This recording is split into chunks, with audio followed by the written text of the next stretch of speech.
ඉතින් සියලු දෙනාම සාදරයෙන් පිළිගන්නවා මගේ YouTube channel එකට. අද වීඩියෝ එකකින් අරගෙන ආවේ රුසියාවට ස්කෝලර්ෂිප් එකකින් එන්නේ කොහොමද කියලා. ඉතින් එහෙනම් අද වීඩියෝ එකට යමු.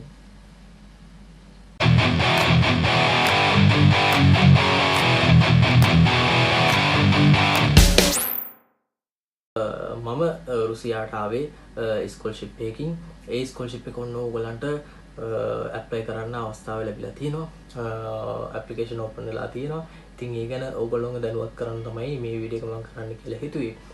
ඉතින් ඇත්තටම මම පොඩ්ඩක් හොයලා බැලුවා මේ ස්කෝලර්ෂිප් එකේ ඉතිහාසය ගැන.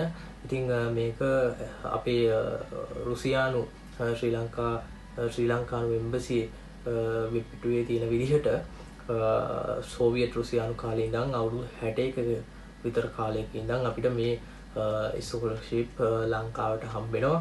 ඉතින් ගිය අවුරුදු වල සාමාන්‍යයෙන් කෝට එක සාමාන්‍යයෙන් 50-44 ප්‍රමාණයක් ස්කෝලර්ෂිප් ලංකාවට හම්බෙලා තියෙනවා. ඉතින් ගොඩ දෙනෙක් මේ ස්කෝලර්ෂිප් එක කරා රුසියාවට ඇවිල්ලා ඉගෙනගෙන ඉතින් තමන්ගේ කැරියර් එක ඉස්සරහට අරගෙන ගිහිල්ලා තියෙනවා. ඉතින් අද මම මේ වීඩියෝ එකේදී ගොඩාක් දේවල් කතා කරන්න හිතාගෙන ඉන්නවා. ඉතින් අතරම ඔයගලන්ට පෙන්වන්න පුළුවන් ගොඩාක් දේවල් මම ලියාගත්තා. මේ ඉතින් අපි මේ වීඩියෝ එකේදී පුළුවන් තරම් කතා කරමු. එහෙම බැරි වුණොත් මම තව වීඩියෝ එකකින් ඔයගලන්ට ඊටු කොටස් ටික ඔයගලන්ට දැනගන්න ඕන දේවල් දැනුවත් කරන්න. ඉතින් අතරම මේ වීඩියෝ එක මම ඔයගොල්ලන්ව මගේ YouTube channel එක ගොඩාක් ලොකු YouTube channel එකක් නෙමෙයි. ඉතින් කොට දෙනෙක් බලන්නේ නැහැ. ඉතින් මම හිතුවා මේක FB එකෙත් YouTube channel එකෙත් දෙකේම දාන්න. එතකොට ගොඩක් දෙනෙක් දැනුවත් වෙවි කියලා. මොකද මේක ඇත්තටම අපේ වගේ ලංකාවේ ඉන්න නංගිලා මල්ලිලාට සමහරක් විට ලොකු අවස්ථාවක් වෙන්න පුළුවන්. ඒගොල්ලන්ගේ ජීවිතේට ටර්නින් පොයින්ට් එකක් වෙන්න පුළුවන් මේ වගේ ස්කෝලර්ෂිප් එකක් හම්බුනොත්. ඉතින් ඉස්සෙල්ලාම කියන්න ඕන දේවල් ගොඩක් තියෙනවා. මොකද ඕගොල්ලෝ මේක විතරක් නෙමෙයි වෙන කොහේ හරි ස්කෝලර්ෂිප් එකක් වුණත් ඇප්ලයි කරන්න කලින් ගොඩාක් දේවල් හිතන්න ඕන. නිකන් උඩින් පල්ලෙන් කියවලා බලලා දැනගෙන ඇප්ලයි කරන්න එපා. මොකද ඔයගොල්ලෝ යන්නේ වෙන රටකට. ඔයගොල්ලෝ දැනුවත් දන්නේ දේවල් ගොඩාක් අඩුවෙන් ඒ රට ගැන. ඉතින් කොහොමද මොන දේවල්ද හම්බෙන්නේ කියන දේවල් ගොඩාක් දේවල් දැනගෙන මිසක් එහෙම ඇප්ලයි කරන්න යන්න එපා. සමහරක් ෆේක් ස්කෝලර්ෂිප් පවා තියෙන ඔයගොල්ලන්ගේ සල්ලි ගන්න බලන.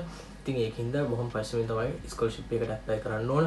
ඉතින් මේක ඇත්තටම ඊටාම සේෆ් නිසා තමයි හරි විදිහට හරි ප්‍රොසෙස් එකකට වෙන්න නිසා තමයි ඔයගොල්ලන්ව දැනුවත් කරන්න කියලා හිතුවේ.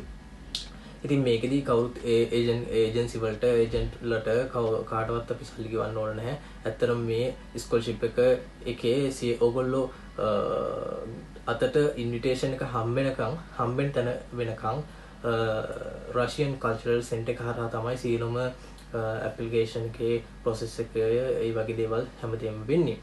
ඉතින් ඕගොල්ලන්ට මම ලින්ක්ස් දාන්නම් ඩිස්ක්‍රිප්ෂන් එකේ. ඒගොල්ලන්ගේ වෙබ් පේජ් එකක් Facebook පේජ් එකක් තියෙනවා.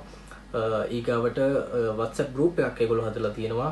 ඔයගොල්ලෝ ඒකට join වෙලා ඒකේ මම දැක්ක සමහරක් යුනිවර්සිටිස් එක්ක ඒගොල්ලෝ Zoom meeting තියෙනවා. ඒගොල්ලෝගේ යුනිවර්සිටිස් ගැන දැනුවත් කරනවා. ඉතින් ඔයගොල්ලන්ට ඊටාම් ප්‍රයෝජනවත් වෙවි. ඒ ඔයගොල්ලන්ගේ Facebook page එකට සහ WhatsApp group එකට join වුණොත්. ඉතින් මුලින්ම මම මේ ස්කෝලර්ෂිප් එකේදී හම්බෙන දේවල් ගැන ඔයගොල්ලන්ට කියන්න. ඊට පස්සේ අපි කතා කරමු මේ ස්කෝලර්ෂිප් එකට ඇප්ලයි කරන්නේ කොහොමද කියලා. ඉතින් ඇත්තටම කිව්වොත් මේ ස්කෝලර්ෂිප් එක fully funded ස්කෝලර්ෂිප් එකක් නෙවෙයි. ගොඩාක් දෙනෙක් හිතාගෙන ඉන්නේ ඇත්තටම මේක fully funded ස්කෝලර්ෂිප් එකක් කියලා. නමුත් මේක fully funded ස්කෝලර්ෂිප් එකක් නෙවෙයි. ඕගොල්ලන්ට හම්බෙන්නේ සාමාන්‍ය සමහරක් දේවල් ටිකක් විතරයි. මේක half funded ස්කෝලර්ෂිප් එකක් කියලා කියන්න පුළුවන්. ඉතින් හම්බෙන දේවල් ප්‍රධාන වශයෙන් ඕගොල්ලන්ට සල්ලි ගෙවන්න නැතුව යුනිවර්සිටි එකේ ඔයගලන්ට ඉගෙන ගන්න පුළුවන්. ඉතින් ඊගාවට ඔයගලන්ට මාසෙකට වතාවක් ඔයගලන්ට අපේ මහ පොළොව ශිෂ්‍යාධාරය හම්බ වෙනවා වගේ ඔයගලන්ට මාසෙකට ගාණක් හම්බ වෙන්න පුළුවන් ශිෂ්‍යාධාරය. ඊගාවට අනික් හැම දෙයකටම වගේ ඔයගොල්ලෝ සල්ලි ගෙවන්න ඕනේ. ඒක තමයි මේ ස්කෝලර්ෂිප් එකේ තත්ත්වය. ඉතින් අනිත් හැම දේවල් කිව්වේ මම ඔයගොල්ලෝ හොස්ටල් එකේදී හොස්ටල් එකට ගෙවන්න ඕනේ. ඔයගොල්ලන්ට හොස්ටල් වල ඉන්න බොහෝ විට අවස්ථාව හම්බ වෙනවා එතකොට හොස්ටල් වලට ඔයා ගෙවන්න ඕන කන මොන දේවල් වලට තමන් වියදම් කරගන්න ඕනි ඊගාවට ලංකාවේ ඉඳන් මෙහෙට එනකොට යනකොට ට්‍රාන්ස්පෝර්ට් වලට ඔයගොල්ලෝ ඒ දේවල් ගෙවන්න සල්ලි වියදම් කරගන්න ඕනි ඉතින් ඒ විදිහට තමයි මේ ස්කෝලර්ෂිප් එක ඉතින් මේකෙදි හැමදේම හම්බෙන්නේ නැහැ ඒක නිසා ඉස්සෙල්ලාම දැනුවත් වෙන්න ඕනේ කාරණාව තමයි ඔයගොල්ලන්ට මොනවද හම්බෙන්නේ මොනවද හම්බෙන්නේ නැත්තේ කියලා ඉතින් ඊගාට මෙඩිකල් වගේ දේවල් වලටත් ඔයගොල්ලෝ මෙහි ඇවිල්ලා තමයි වියදම් කරගන්න ඕන. ඉතින් මේගොල්ලෝ එහෙම ගොඩාක් දේවල් දෙන්නේ නැහැ. ඇත්තටම දෙන්නේ යුනිවර්සිටි එකට සහ මාසික ශිෂ්‍යාධාරයක් විතරයි. ඊගාවට අපි බලමු මේකට ඇප්ලයි කරන්නේ කොහොමද කියලා. ඉතින් ඊගාට ඔයගොල්ලන්ට ඕන කරන දේවල් තමයි මේක ඇප්ලයි කරන්න. ඔයගොල්ලන්ගේ පාස්පෝර්ට් එක ඊගාවට education qualifications O-level certificate A-level certificate ඔයගොල්ලෝ bachelor's එකක් apply කරනවා නම් ඒ දේවල් ඊගාවට ඒවා ඇත්තටම foreign ministry එකෙන් certified කරපු certificates වෙන්න ඕන ඊගාවට ඔයගොල්ලන්ගේ අමතර මොනවා හරි සුසුකම් තියෙනවා නම් ඔයගොල්ලෝ මොනවා හරි ස්පෝර්ට්ස් කරලා ඊගාවට aesthetic පැත්තේ මොනවා හරි ඔයගොල්ලෝගේ මොනවා හරි ජයග්‍රහණ කරපුවා තියෙනවා නම් ඒ හැම දෙයක්ම apply කරනකොට upload කරන්න ඊගාවට ඔයගොල්ලෝ මාස්ටර්ස් PhD වගේ දේවල් වලට ඇප්ලයි කරනවා නම් ඔයගොල්ලන්ගේ ඩිප්ලෝමා වල ගත්ත සර්ටිෆිකේට් ඊගාවට ඔයගොල්ලන්ගේ රිසර්ච් පේපර්ස් වගේ මොනවා හරි දේවල් තියෙනවා නම් ඒ දේවලුත් ඇප්ලයි කරන්න. එතකොට මම ඔයගොල්ලන්ට වෙබ්සයිට් එක ඒ දේවල් WhatsApp group එකේ link එක ඒ දේවල් හැම එකක්ම දාන්නම්. ඔයගොල්ලන්ට මොනවා හරි ප්‍රශ්න තියෙනවා නම් ඒගොල්ලන්ගෙන් අහන්න පුළුවන්. ඉතින් අපි ඊගාවට කතා කරමු මෙහි තියෙන courses සහ universities ගැන. ඉතින් මේ ගැන කතා කළොත් ඕගොල්ලෝ apply කරන්න කලින් ගොඩාක් හිතන්න ඕනි හොයන්න බලන්න ඕන දෙයක් තමයි මේ course එක. තමන් මොකද්ද කරන්න යන course එක මොකද්ද apply කරන්න යන university කියන එක ගොඩාක් සැලකිලිමත් වෙන්න. මොකද මම එහෙම කියන්නේ ඕගොල්ලෝ scholarship එකකට apply කරලා ගියාට පස්සේ සමහරක් courses තියෙන්න පුළුවන් ඒක ඔයා කළාට පස්සේ ඔයාලට ලංකාවට ගිහිල්ලා ඒ හරහා job එකක් කරන්න බැරි වෙන්න පුළුවන්. සමහරක් වෙනරටකට ගිහිල්ලා apply කරලා job එකක් කරන්න බැරි වෙන්න පුළුවන්. ඒක නිසා ගොඩාක් සැලකිලිමත් වෙන්න. මොකද මෙහි courses ගොඩාක් තියෙනවා. උදාහරණයක් විදිහට මම කිව්වොත් එහෙම nuclear science වගේ දෙයක් ඔයා තෝරගත්තොත් එහෙම ලංකාවේ ඇත්තටම nuclear power plantation එකක් හෝ එහෙම මුකුත් නැති නිසා ඔයගොල්ලන් ලංකාවට ඇවිල්ලා ආපහු ජොබ් එකක් කරන්න බැරි වෙන්න පුළුවන්. ඉතින් ඒක නිසා ඔයගොල්ලෝ ගොඩාක් සැලකිලිමත් වෙන්න. ඊගාවට මෙඩිසින් වගේ ඔයගොල්ලෝ තෝරගන්න ඇප්ලයි කරන්න හිතාගෙන ඉන්නවා නම් ඔයගොල්ලෝ හොයලා බලන්න ඔයගොල්ලෝ මේ ඩිග්‍රී එක කම්ප්ලීට් කරාට පස්සේ කොහොමද ඔයාට ලංකාවේ ජොබ් එක කරන්න පුළුවන් මොනවද කරන්න ඕනේ එක්සෑම්ස් ඒ වගේ දේවල් හොයලා බලන්න. එහෙම කරපු කට්ටියකින් කෝල් කරලා විස්තර අහන්න. ගොඩාක් දේවල් රිසර්ච් එකක් කරලා බලලා මේකට ඇප්ලයි කරන්න. සමහරක් courses තියෙන්න පුළුවන් ඒ විදිහේ ඔයා තෝරගන්නකොට සැලකිලිමත් වෙන්න ඕන දේවල්. ඉතින් courses ගොඩාක් තියෙනවා. ඊගාවට universities ගොඩක් තියෙනවා. මට මතක විදිහට මගේ අත්දැකීම විදිහට ඔයාට එක course එකක් තෝරගෙන universities 6ක් අපි ලංකාවේදී universities apply කරනවා වගේ අපේ කැමැත්තේ පිළිවෙලට universities 6ක් තෝරන්න පුළුවන්. ඉතින් අතරම ඒ තෝරගන්න කොටත් ඔයගොල්ලෝ දන්න කවුරු හරි ඉන්නවා නම් කතා කරලා බලන්න. ඒ සිටි කොහොමද කියලා බලන්න. සමහරක් විට ඔයා දන්නේ නැති පළාතක ඔයා විතරක් වෙන්න පුළුවන්. ඉතින් මම ඇත්තටම එහෙමයි මම apply කරනකොට මම ආපු යුනිවර්සිටි එකේ ලංකාවේ එක්කෙනා ඉදී එක අක්කා කෙනෙක් හිටියා. ඉතින් එයා ඊට පස්සේ අවුරුද්දකට පස්සේ ගියා. මම ඉතින් ඊට පස්සේ ලංකාවේ තනි කෙනෙක් විදිහට මෙහි ලංකාවේ හිටියේ. මම ඉන්නේ සිටි එකේ ලංකාවේ ගොඩක් කට්ටිය නැහැ. ඉතින් මම විතරයි මේ යුනිවර්සිටි එකේ ඉන්නේ. ඉතින් ඔයාට ඒ වගේ තනියෙන් ඉන්න අමාරු කෙනෙක් වෙන්න පුළුවන්. ඒක නිසා ගොඩාක් සැලකිලිමත් වෙන්න. ඔයා සිටි එකකට යුනිවර්සිටි එකකට ඇප්ලයි කරනකොට ඒ සිටි එක ගැන පොඩ්ඩක් ඔයාලා බලන්න. මොස්කව් වල නම් අපේ මොස්කව් කැපිටල් එකනේ. ඉතින් මොස්කව් වල ගොඩාක් ලංකාවේ කට්ටිය ඉන්නවා. ඉතින් ඒක නිසා සමහරක් කෙනෙක්ට ලේසි වෙන්න පුළුවන්. ඒගොල්ලෝ දන්න කට්ටිය ඉන්න පුළුවන්. එතකොට ඒ සිටි එක ගැන පොඩ්ඩක් අහලා බලන්න කොහොමද අපිට ඉන්න පුළුවන්ද ඒ වගේ දේවල් රිසර්ච් එකක් අනිවාර්යයෙන්ම කරන්න. අනිවාර්යයෙන්ම කළා ඔයාගේ කෝස් එකට ඇප්ලයි කරන්න. ඒ ෆීල්ඩ් එකේ ඕගොල්ලෝ දන්න කවුරු හරි ඉන්නවා නම් ඕගොල්ලෝ මේ ඩිග්‍රී එක කළාට පස්සේ ඒ ඔයාගේ ඩිග්‍රී එකට තියෙන වැලියු එක කොහොමද කියලා හොයලා බලන්න. එහෙම කරලා ඇප්ලයි කරන්න. ඉතින් මට ඊගාවට කියන්න දෙයක් අමතකුණා. ඉතින් මෙහි හැම කෝස් එකක්ම වගේ බැචලර්ස් වලදී නම් අපිට රෂියන් මීඩියම් වලින් තමයි ඉගෙන ගන්න තියෙන්නේ. සමහරක් යුනිවර්සිටිස් වල මම දන්න තරමින් මෙඩිසින් වල ඕගලන්ට මාරු කරන්න හැකියාව තියෙනවා ඉංග්‍රීසි වලට. නමුත් අනික් හැම කෝස් එකක් වගේම ඔයාලට ඉගෙන ගන්න තියෙන රෂියන් මීඩියම් වලින් පළවෙනි අවුරුද්දේදී ඕගොල්ලන්ට මෙහි රෂියන් ලැන්ග්වේජ් එක උගන්වනවා. ඊගාවට ඕගොල්ලන්ගේ කෝස් එකට අදාළ සමහර සබ්ජෙක්ට් වලට හැඳින්වීමක් විදිහට සමහර දේවල් උගන්වනවා. උදාහරණයක් විදිහට කිව්වොත් ඔයා මොන හරි ඉන්ජිනේරින් ෆීල්ඩ් එකක් කරන්න නම් ඉන්නේ මැත්ස් වගේ දේවල් ඔයාලට රෂියන් වලින් පොඩි හැඳින්වීමක් විදිහට කරනවා. ඉතින් මම මෙඩිසින් නෙමෙයි කරන්නේ. ඒ නිසා මම මෙඩිසින් ගැන ලොකුවට කියන්න දන්නේ නැහැ. ඉතින් දන්න කට්ටියකින් පොඩ්ඩක් අහලා බලන්න කොහොමද ඒගොල්ලෝ යුනිවර්සිටිස් වල ඉංග්‍රීසි වලින් ඒගොල්ලෝ කරන්නේ රෂියන් වලින්ද කියලා.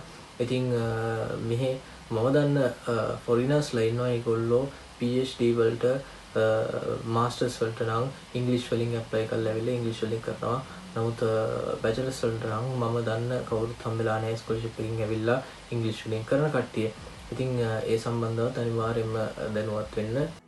ඉතින් අපි ඊගාවට කතා කරමු මෙහි සමාජයේ මිනිස්සු කොහොමද ඊගාවට වෙද එක කොහොමද කියලා. මුලින්ම අපි මිනිස්සු ගැන පොඩ්ඩක් කතා කරලිමු.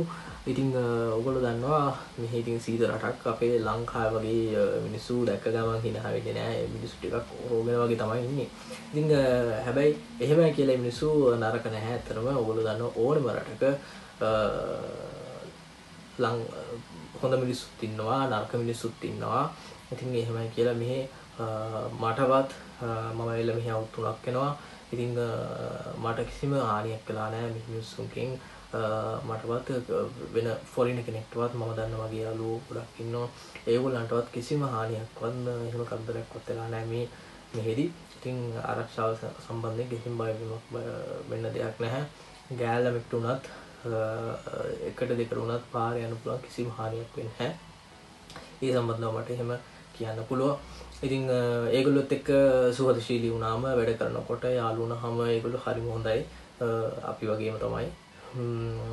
ඉතින් සාමාන්‍යයෙන් ඉතින් ඒගොල්ලෝ පාරකදී දැක්කම ඉතින් ඔරෝගෙන වගේ තමයි යන්නේ. නමුත් එහෙම කිසිම ප්‍රශ්නයක් වෙලා නැහැ.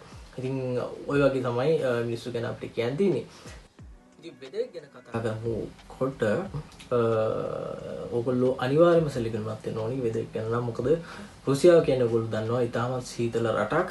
ඉතින් සමහරක් සිරීස් වල ඍණ 40 ඍණ 35 වෙන වෙලාවල් තියෙනවා. වින්ටර් එකේදී මේ සීසන්ස් 4ක් තියෙනවා. වින්ටර් එක, සමර් එක, ඕටම් එක සහ ස්ප්‍රින්ග් එක. ඉතින් ඔය විදිහට සීසන් 4ක් තියෙනවා. ඉතින් වින්ටර් එකේදී ගොඩාක් අමාරුයි සමහරක් පැතිවලදී. මම ඉන්න සිටි එකේ මුල්ම අවුරුද්දේ මට මතක විදිහට ඍණ 33ක් විතර වුණා. ඉතින් හිම අපි දැක්කහම ඉතාලම ලස්සනයි. දුවන්න හිතෙනවා, පයින්න හිතෙනවා. ඒ වගේ තමයි. හැබැයි හරිම අමාරුයි වින්ටර් එකේදී. ඇඟිලි රිදෙන්න ගන්නවා. ඉතින් ඒ වගේ හරිම හීතලයි. එළියට යන්නවත් හිතෙන්නේ නැහැ සමහරක් වෙලාවට. ඒ තරම් හීතලයි. ඉතින් ඇත්තටම සාමාන්‍යයෙන් මේ වෙදේකේදී අඳින්න ඕන අඳිනකොට අපි ඇඳුම් දෙකක්වත් අඳිනවා සාමාන්‍ය වින්ටර් එකේදී නම් අනිවාර්යයෙන්ම. අනිත් සීසන් වල සමයකදී නම් ටිකක් මෙහි රස්නේ ලංකාවේ වගේම. හැබැයි ඕටම් එකේදී ටිකක් සීතලයි. ඉතින් මේකම ඔයගොල්ලෝ ඇඳුම් ගැන සැලකිලිමත් වෙන්න අනිවාර්යයෙන්ම ලංකාවේ ඉඳන් එනකොට සීතල පරිසරයකට හරියන ඇඳුම් අරගෙන ඉන්න අමතක කරන්න එපා. බූට් ජැකට් වගේ දේවල් නම් මෙහෙට හරියන මෙහෙදි ආවට පස්සේ ගන්න එක තමයි මට හිතෙන්නේ වඩාත් සුසු. මොකද ලංකාවේ තියෙන ජැකට් සමහරක් විට ඔයගොල්ලෝ ගන්න පුළුවන් මෙහෙට හරියන්නේ නැති වෙන්න පුළුවන්. ඉතින් මෙහෙ ජැකට් ඔයගොල්ලෝ දන්නවා මෙහෙ ජැකට් බූට් මෙහෙට මෙහෙ පරිසරයට හරියන විදිහට තමයි හදලා තියෙන්නේ. ඉතින් ওই විදිහට තමයි අපිට වෙදර් එක ගැන කතා කරන්න තියෙන්නේ. ඉතින් අපි කතා කරමු expenses ගැන. කොහොමද මෙහි කන්න බොන්න වියදම්, ඊගාවට යන්න එන්න වියදම්, ඊගාවට මෙඩිකල් වලට කොහොමද වියදම් වෙන්නේ කියලා. ඉතින් ඇත්තටම කිව්වොත් මෙහි සිටි එකෙන් සිටි එකට වියදම වෙනස්. මොස්කව් වල තියෙන වියදම නෙමෙයි මෙහි තියෙන්නේ. ඊගාවට මෙහි තියෙන වියදම් නෙමෙයි සෙන්ට් පීටර්ස්බර්ග් වල තියෙන්නේ. එතකොට නෝසිබිරික්ස් වල තියෙන වෙන වියදම්. මොකද වෙන වියදම් කියලා කියන්නේ අතරම එකම දේ තමයි අපි කන්න බොන්න වියදම් කරන සල්ලි වෙන්න පුළුවන් amount එක වෙනස්. මොකද සමහරක් පැතිවල සමහරක් ඒවා ගණන් සමහරක් ඒවා ගණන් අඩුයි. ඉතින් ඒක නිසා මට හරි එක amount එකක් කියන්න අමාරුයි. නමුත් දල වශයෙන් ගානක් මම කියන්නම්. සාමාන්‍යයෙන් හැම අවුරුද්දකම අපි වීසා අලුත් කරන්න ඕන. එතකොට මේ වීසා අලුත් කරනකොට අපි මෙඩිකල් එකක් කරන්න ඕනේ මයිග්‍රේෂන් සෙන්ටර් එකට ගිහිල්ලා. ඉතින් මට ඒකට සාමාන්‍යයෙන් රූබල් 15000ක් විතර යනවා. ඒ කියන්නේ රුපියල් වලින් ගත්තොත් ආසන්න වශයෙන් රුපියල් 50000ක් විතර. ඉතින් ඊගාවට හැම මාසෙකම මට කන්න බොන්න සාමාන්‍යයෙන් රූබල් වලින් ගත්තොත් රූබල් 7000ක් 8000 අතර ප්‍රමාණයක් යනවා අනිවාර්යයෙන්ම. ඉතින් ඒක සාමාන්‍යයෙන් ගත්තොත් රුපියල් වලින් ගත්තොත් රුපියල් 30000 35000 අතර වගේ. මම මේ දල වශයෙන් කියන්නේ ඔයගොල්ලන්ට මේක වෙන සිටි එකකදී වෙනස් වෙන්න පුළුවන්. ඉතින් ඊගාවට මම හොස්ටල් වලට අවුරුද්දකට ගෙවන්න ඕන සාමාන්‍ය රුපියල් 45000ක් විතර අවුරුද්දකට. රූබල් වලින් ගත්තොත් සාමාන්‍යයෙන් රුබල් 10000ක් 12000ක් විතර. ඉතින් ඊගාවට මම කොහෙට හරි යනවා නම් සාමාන්‍යයෙන් මම මාසෙකට සාමාන්‍ය රූබල් 1000ක් විතර රුපියල් වලින් ගත්තොත් 3000ක් 4000ක් විතර වියදම් කරනවා සාමාන්‍ය පබ්ලික් ට්‍රාන්ස්පෝර්ට් වලින් යනකොට. ඉතින් ওই විදිහට තමයි මගේ සාමාන්‍ය වියදම් ටික. ඊට අමතරව මෙහි ටිකක් ගණන් වැඩි දේවල් තමයි බෙහෙත් සහ ඇඳුම්.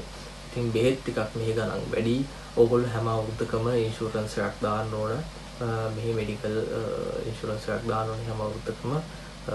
ඒකෙදි ඕගොල්ලන්ට සමහරක් දේවල් ඒගොල්ලෝ මේ මෙඩිකල් ඉන්ෂුරන්ස් එකෙන් කවර් කරනවා. ඉතින් මේ සාමාන්‍ය රූපල් 4000 2000 එක එක ගණන් වලට තියෙනවා. ඒ හම්බෙන්න දේවල් අනුව තමයි ඒකේ ගාන වෙනස් වෙන්නේ. ඉතින් සාමාන්‍ය රූපල් 4000 වගේ එකක් මම අවුරුද්දකට දානවා නම් සාමාන්‍ය රුපියල් වලින් ගත්තොත් රුපියල් 50000ක් විතර මේ දවස්වල තියෙන රේට් එකට එක්ක යනවා. ඉතින් ඒක සමහරක් සිටි වල ඊට වඩා ගණන් වැඩි වෙන්න පුළුවන්. සමහර සිටි වල ඊට වඩා ගණන් අඩු වෙන්න පුළුවන්. ඉතින් ඊගාට ඔයගලන්ට හම්බෙන ස්ටිපෙන්ඩි එකත් ස්ටිපෙන්ඩි කියලා මෙහි කියන්නේ ශිෂ්‍යාධාරයට ඔයගලන්ට මාසෙකට හම්බෙන ශිෂ්‍යාධාරය. ඉතින් ඒකත් ඔයගලන්ට සිටි එකකින් සිටි එකට වෙනස් වෙන්න පුළුවන්. ඉතින් සාමාන්‍යයෙන් ඒක මට හරියටම එක ගානක් කියන්න අමාරුයි. සාමාන්‍යයෙන් මට සාමාන්‍ය රුපියල් වලින් ගත්තොත් රුපියල් 10000ක් 12000ක් විතර හම්බෙනවා. ඉතින් ඒක අනිවාර්යයෙන්ම ඒ මාසෙදි හම්බෙනවාමයි. ඉතින් අපේ ශිෂ්‍යාධාර සමහරක් වෙලාවට මාස 3-4ක එකතු කළා මාස 5කට විතර පස්සේනේ හම්බෙන්නේ. එහෙම මෙහි ඒ විදිහට නෙමෙයි හම්බෙන්නේ. මාසයක් ගානේ අනිවාර්යයෙන්ම හම්බෙනවා. ඒක නිසා ඒක බය වෙන්න දෙයක් නැහැ. ඉතින් ඊගාවට ඔය විදිහට තමයි ප්‍රධාන වියදම් තියෙන්නේ. ඉතින් ඒක ඊගාවට එක එක්කෙනාගේ ජීවන රටාව අනුව ඒගොල්ලෝ කරන කන බොන විදිය යන දිහාවල් ඒ දේවල් එක්ක ඕගොල්ලන්ගේ වියදම් වෙනස් වෙන්න පුළුවන්. ඉතින් සාමාන්‍ය දල වශයෙන් රුපියල් 40000ක් විතර 35000ක් 40000 අතර ප්‍රමාණයක් මාසෙකට යන්න පුළුවන්. ඉතින් ওই විදිහ තමයි ඔයා ගොඩාක් සිම්පල් විදිහට කන බොන එහාට මෙහාට වැඩි යන්නේ නැති කෙනෙක් නම් ඔයාට ඊට වඩා අඩු වෙන්න පුළුවන්. ඉතින් ওই විදිහ තමයි දල වශයෙන් මම කිව්වේ ඕගොල්ලන්ට අයිඩියා එකක් ගන්න. මම දන්නවා ඊගාවට ඕගොල්ලන්ගේ වැඩි දෙනෙක්ට තියෙන ප්‍රශ්නයක් තමයි පාර්ට් ටයිම් කරන්න පුළුවන්ද? ඉතින් මේ ඇත්තටම පාර්ට් ටයිම් කරන්න පුළුවන්. ජපානයේ වෙන රටවල වගේ මෙච්චරයි කරන්න පුළුවන් කියලා ස්ටුඩන්ට්ලාට මෙච්චරක් කරන්න පුළුවන්. ඒ ප්‍රමාණය මෙච්චරයි සතියට වීකෙන්ඩ් එකේදී මෙච්චරයි කියලා නැහැ. දැනට මේ මම වීඩියෝ එක කරන දවස් වෙනකොට දැනට ඒගොල්ලෝ කිසිම පැය ගාණක් කියලා නැහැ මම දන්න තරමින්. ඉතින් අපේ යුනිවර්සිටිස් වලින් නම් ලියුමක් ගන්න පුළුවන්. අපිට අපේ ඒගොල්ලෝ ලියුමක් දෙනවා. අපිට ටයිම් ටේබල් වල ලෙසන්ස් අපිට නැති වෙලාවට අපිට වැඩ කරන්න පුළුවන් කියලා අපිට ලියුමක් ගන්න පුළුවන්. ඉතින් ඊට පස්සේ අපිට ගිහිල්ලා ඒ වෙලාවේදී අපිට ෆ්‍රී ටයිම් එකේදී වැඩ කරන්න පුළුවන්. ඉතින් මුලින්ම කියන්න ඕන වැඩ කරන්න මෙහි part time jobs තියෙනවා. ඉතින් මෙහි තියෙන සමහර part time jobs part time නෙවෙයි ඇත්තටම පැය 12ක් වැඩ කරන්න ඕනේ සමහරක් ඒවා. සමහරක් KFC Burger King වගේ දේවල් වල සමහරක් වෙලාවට වාට පුළුවන් වෙලාවට කියලා පැය 4-5 වගේ shift වගේ වැඩ කරන්න පුළුවන්. ඉතින් ඕගොල්ලෝ ඉන්නේ ඉගෙන ගන්න.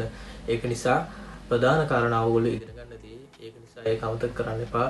මේ ඕගොල්ලෝ යුනිවර්සිටි යන්නේ නැතුව වැඩ කරලා විතරක්වා මේ මොකක් හරි ගේමක් ගහගෙන එන්න පුළුවන් කියලා හිතනවා නම් එහෙම කරන්න අමාරුයි ඇත්තටම. මොකද ඒගොල්ලෝ යුනිවර්සිටිස් එනවාද කියලා බලනවා. ඔයා පාස් වුණ නැත්නම් සමහරක් වෙලාවට ඒගොල්ලෝ යුනිවර්සිටි එකෙන් ඕගොල්ලෝම ස්කෝලර්ෂිප් එක කැන්සල් කරලා ගෙදර යවන අවස්ථා තියෙනවා. ඉතින් ඒක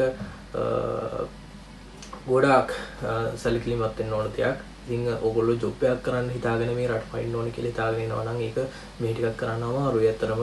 මේ ස්කෝලර්ෂිප් එක හරහා එනවා නම් ඕගොල්ලෝ අනිවාර්යයෙන්ම යුනිවර්සිටිස් යන්න ඕනේ වැඩ කරන්න ඕනේ.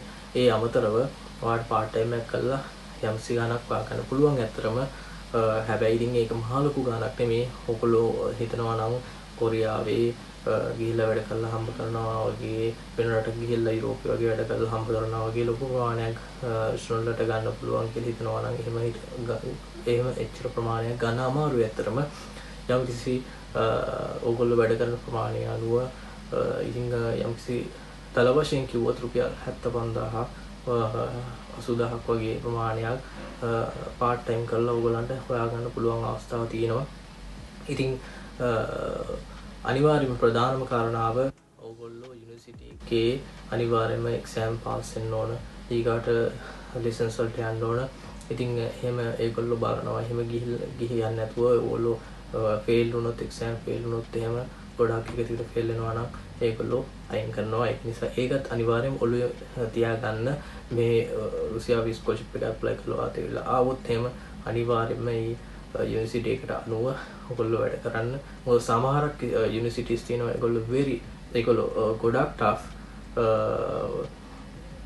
මොකද සමහරක් යුනිවර්සිටිස් වල ඒගොල්ලෝ එක එක්සෑම් එකක් දෙකක් ෆේල් වුණොත් ඒගොල්ලෝ අයින් කරනවා. එතකොට ඕගොල්ලෝ ඊගාව අවුරුද්ද ඉඳන් පේ කරලා තමයි මේක ඉඳ ගන්න ඕනේ. ඉතින් ඒක ලොකු ඕගොල්ලන්ට දරා ගන්න අමාරු ගාණක් වෙන්න පුළුවන්. මොකද හැමෝම මම දන්නවා මේ ස්කෝලර්ෂිප් ඇප්ලයි කරලා ඉන්නේ ගොඩාක් සල්ලි දින වෙන්න පුළුවන් හැමෝම.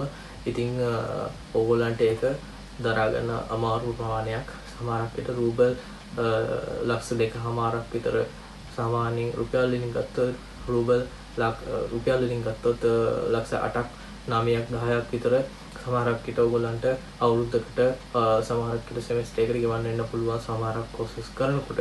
ඉතින් ඒක නිසා ඕගොල්ලෝ එන්නේ එන ප්‍රධාන කාරණාව ඔළුවේ තියාගෙන ඒත් එක්කම ඕගොල්ලන්ගේ part time එකකුත් කරලා යම් ප්‍රමාණයක් සල්ලි එකතු කරගෙන ඕගොල්ලන්ගේ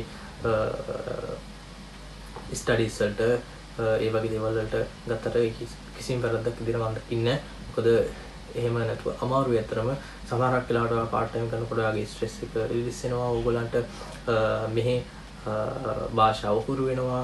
ඒක ගොඩාක් වාසි තියෙනවා යා වැඩ කරනකොට මෙහි තැනක. මොකද වාට මේ ප්‍රධානම ගැටලුවක් තමයි මට කියන්න අමතක වෙච්ච ගැටලුවක් තමයි ෆොරින් කෙනෙක් ආවට පස්සේ යාට මෙහි භාෂාව බැරි වීම. ඉතින් ඔයගොල්ලන්ට එකපාරට මෙහි භාෂාව හුරු වෙන්නේ නැහැ. ඔයා කතා කරන්න ඕනි. කතා කරනකොට තමයි ඔයා මෙහි භාෂාව ගොඩක් ඉක්මනට පුරුදු වෙන්න හැකියාව තියෙන්නේ. ඉතින් ඔයා වැඩ කරනකොට ඔයාට එතනින් ඉන්න කට්ටිය කතා බහ කරනවා, ඔයගොල්ලෝ විහිළු කරනවා. ඒ වගේ දේවල් එක්ක ඔයාට ගොඩාක් මෙහි ඉගෙන ගන්න පුළුවන් මේ වැඩ කරන තැනකින්. ඉතින් ওই විදිහට තමයි මට කියන්න දේවල් තියෙන්නේ මේ ස්කෝලර්ෂිප් එක සම්බන්ධව. ඉතින් මට අමතක වෙච්ච දේවල් සමහරක් විට තියෙන්න පුළුවන්. ඉතින් ඕගොල්ලන්ට මොනවා හරි ප්‍රශ්න තියෙනවා නම් අහන්න. අනිවාර්යයෙන්ම ඕගොල්ලෝ group වලට page එකට join වෙන්න මම links දාන්නම්. ඉතින් ඕගොල්ලන්ට ඒකින් ඕගොල්ලන්ට කෙලින්ම ඒගොල්ලන්ගෙන් ඕගොල්ලන්ට ඉන්න ප්‍රශ්න අහන්න පුළුවන්. ඉතින් මේ වෙනකන් වීඩියෝ එක බලුවට බොහොම ස්තුතියි. ඉතින් subscribe කරන්න, like කරන්න අමතක කරන්න එපා. අනිවාර්යෙන්ම මම හැම වීඩියෝ එකම ඉල්ලන්නේ නැහැ මේ විදිහට share කරන්න කියලා. මේ වීඩියෝ එක අනිවාර්යෙන් share කරන්න. මොකද මේකෙන් ගොඩාක් කට්ටියට අපි දන්නවා ඉගෙන ගන්නවා කියන එක සමහරක් වෙලාවට අපිට අත්තටු වගේ සමහරක් සල්ලි නැති කෙනෙක්ට මේක ඉගෙනීම කියන්නේ අත්තටු වගේ. ඉතින් මේ වගේ දෙයකට බලාපොරොත්තු වෙන කෙනෙක්ට දැනගන්න මේ වීඩියෝ එක ෂෙයා කරන්න. ඉතින් ඒක ලොකු උදව්වක් වේවි. ඉතින් බොහොම ස්තුතියි වීඩියෝ එක ඊගා වීඩියෝ එකෙන් හම්බෙනකම් bye.